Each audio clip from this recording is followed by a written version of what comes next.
కామారెడ్డి నియోజకవర్గంలో 25 మంది లబ్ధిదారులకు సీఎం సహాయ నిధి నుండి 8,15,500 రూపాయల చెక్కులను ప్రభుత్వ విప్ గంప గోవర్ధన్ పంపిణీ చేశారు. రెండవసారి ప్రభుత్వం అధికారంలోకి వచ్చిన తర్వాత నియోజకవర్గంలో ఇప్పటివరకు 1,707 మందికి 10 కోట్లకు పైగా సీఎంఆర్ఎఫ్ చెక్కులను పంపిణీ చేసినట్లు ఎమ్మెల్యే చెప్పారు.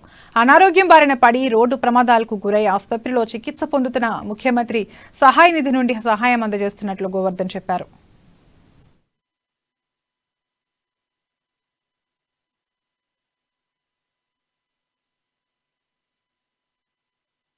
యాక్సిడెంట్లలో కానీ లేక అనారోగ్యం పాలై హాస్పిటల్లో ప్రైవేట్ హాస్పిటల్లో ట్రీట్మెంట్ తీసుకున్నట్టయితే వాళ్ళకు ఖచ్చితంగా ముఖ్యమంత్రి సహాయ నిధి నుంచి చెక్కులు పంపిణీ చేయడం జరుగుతుంది. తెల్ల రేషన్ కార్డు కలిగి ఎవరున్నా సరే వాళ్ళందరూ డిశ్చార్జ్ అయిన 2 నెలల లోపల ఎమ్మెల్యే కార్యాలయాన్ని తెచ్చిచ్చినట్లయితే వాళ్లకు ఆర్థిక సాయం చేస్తుంది. ప్రభుత్వం ఇచ్చేటువంటి కేసీఆర్ గారు ఇచ్చేటువంటి ఈ ఆర్థిక సాయాన్ని అందిపుచ్చుకొని కొంత ఆర్థికంగా మీ కుటుంబాలు బాధ నుంచి ఇబ్బందుల నుంచి బయటపడాలని కోరుకుంటా ఉన్నాం. ఈరోజు 25 మందికి 8,15,500 రూపాయలు చెక్కులో పంపిణీ చేయడం జరిగింది.